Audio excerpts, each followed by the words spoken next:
estudiante del tercero BGUA de la Unidad Educativa Victoria Vázquez Cubí, y a continuación les voy a dar una explicación de varios temas. Espero que sea de su agrado.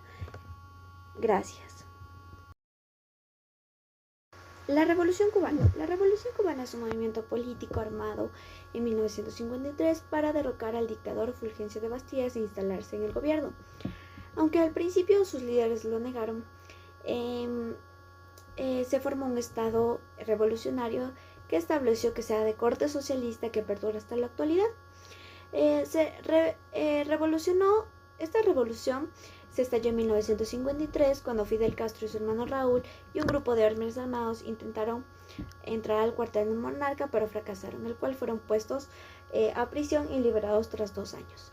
En 1955 se funda el movimiento 26 de julio, era organizar la lucha armada contra los exiliados en México, los hermanos Castro, y conoce al argentino Ernesto Che de Guevara, junto con 80 hombres más, desembarcaron en Cuba el 2 de diciembre de 1956. En los años 1957 y 1958, la revolución entró a los cuarteles, sedes y patrullas del gobierno y consiguieron importantes avances, y en 1958, ya en vista de que la revolución ingresara, Bastidas huyó a Santo Domingo.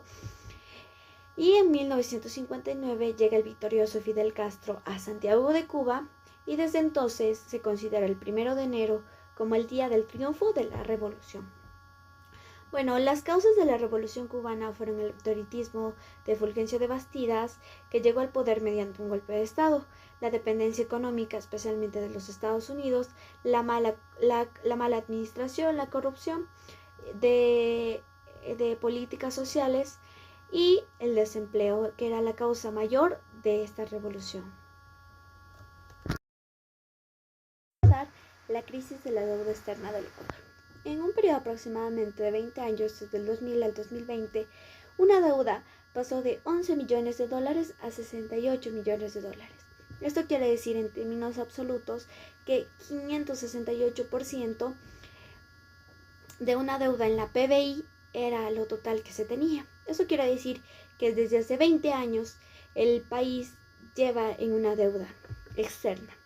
Bueno, a pesar de que el peso importante del ingreso del petróleo desde 1972 y la confianza en la riqueza petrolera detonó un endeudamiento al externo a las tasas del 1% y del 2%.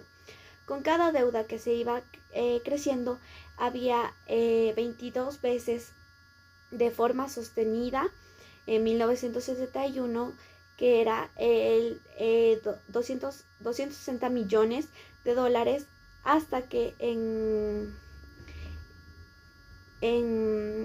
1981, que formó 5.687 millones de dólares, se hubo el cierre. Bueno, estos términos representan el 16% de la PBI, que era lo inicial, que hasta detonó al 42% de la PBI en el lapso.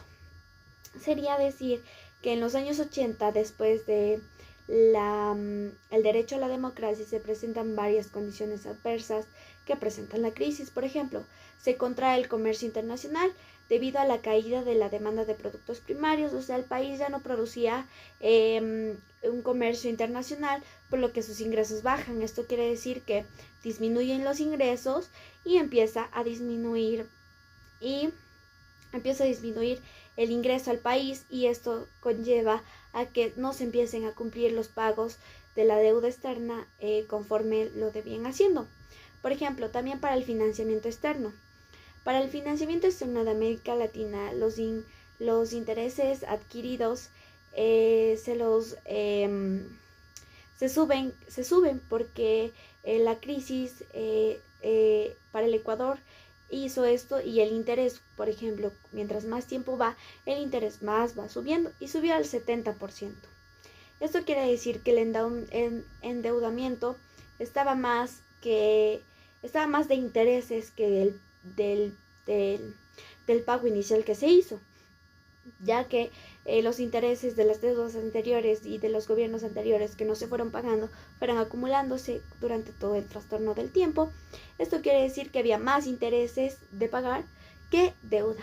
Entonces, esto no aparte lo poco que ingresaron a los gobiernos no se invertía ni en educación, ni en salud, ni en infraestructura, ni en nada.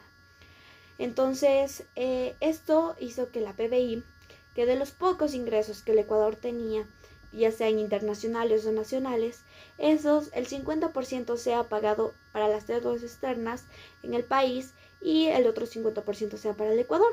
Entonces eso quería decir que casi no se cubría nada, ni salud, ni educación, se cubría muy poco, o sea, casi se puede decir que era deplorable y sigue siendo deplorable, ya que el país sigue muy endeudado con la deuda externa y hasta ahora se sigue manteniendo que el 50% de lo que ingresa el país tiene que hacerse el pago para la deuda externa y el resto no. Gracias. Les voy a hablar sobre la sucretización. La sucretización se trató de un mecanismo de socialización de la deuda privada que tuvo lugar en 1983-1984. Eso quiere decir que a la par que el Estado se iba endeudando, también lo hacían las instituciones financieras, las empresas, y que en 1979 la deuda privada en ese tiempo fue de 706 millones de dólares y que en 1982 fue de 1.628 millones de dólares y este es un cambio, ni siquiera un cambio, una deuda muy grande, un cambio bastante radical que se sumó a la deuda. Que en 1983, en el gobierno de Osvaldo de Hurtado, se asumió a la deuda privada que sea en dólares, lo que se podía hacer que era el cambio, que sería el cambio equivalente a sucres, que esta medida se le conoció como sucretización. Bueno, esto quiere decir que estos pagos nunca fueron efectuados, que el Estado asumió enteradamente la deuda de los empresarios, que esta deuda fue durante varios años que en el gobierno de León Febres Cordero la deuda se incrementó, por lo que el sucre se devaluó contra el dólar, porque esto se iba a hacer el pago de dólares a sucres, que era una tasa mínima para poder hacer el pago, pero lo que ahora es que el sucre se devaluó, por lo que el desplome de los precios del petróleo en 1986 y el terremoto que hubo en 1987 hicieron que el Ecuador acumule moras en el pago de la deuda externa, lo que para el año 1993, durante el gobierno de Sixto Durán Ballén, la banca acreedora propone una aplicación de un plan, que esto era para que todas esas moras que había tenido durante esos años el Ecuador pudieran ya, o sea, hacerse, y este plan se le llamó Plan Brandy, que fue creado en 1989 por el secretario del Tesoro de Estados Unidos, Nicolás Brandy. Como mecanismo, este mecanismo era para reducir la deuda mediante un intercambio de una deuda vieja por una deuda nueva, que esto incrementó la cotización del dólar y la devaluación del sucre, porque en este cambio iba a subir el dólar, iba a devaluarse el sucre por obvias razones, lo que en 1999, que fue el peor año de la crisis de la deuda, su pago tenía que exigirse, o sea, se exigió netamente el 75% de los ingresos del Estado, que ya no eran el 50% como lo habíamos mencionado anteriormente, sino que eran el 75% de lo que ingresaba el Estado, de lo poquito que se ingresaba, como se los había dicho, tenía que volverse a ingresar y el 25% quedaba para el país. Entonces esto fue el peor año de la deuda externa de que estaba aquí el país. Les voy a dar sobre la Revolución Ciudadana y la nueva Constitución. Bueno, el Ecuador asiste en los últimos 8 años a un proceso político de cambios profundos en unos momentos culminantes que fue la aprobación de la Constitución de Montecristi, sin omitir la existencia que hubo de conflictos, debates sobre la continuidad y la coherencia del proceso de la Revolución Ciudadana.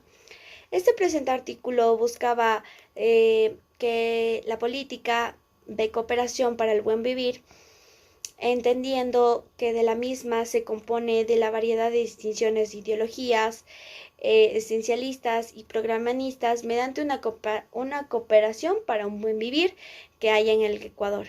O sea, que sea un modelo de inserción internacional que compone el centro del debate del modelo de desarrollo que se persigue mediante la cooperación y la demanda de adopción de criterios y de propiciación y gestión soberana, consistiendo un ejemplo novedoso, singular, en la actualidad en un escenario internacional. Esto quiere decir que, a pesar de todo, esta revolución ciudadana fue un artículo que buscaba tener la variedad de dimensiones, de ideologías, para un mejor vivir en el Ecuador. Esto concierne a lo político, social, económico en general. Así que esta fue la nueva constitución de el Ecuador para una revolución ciudadana. Gracias.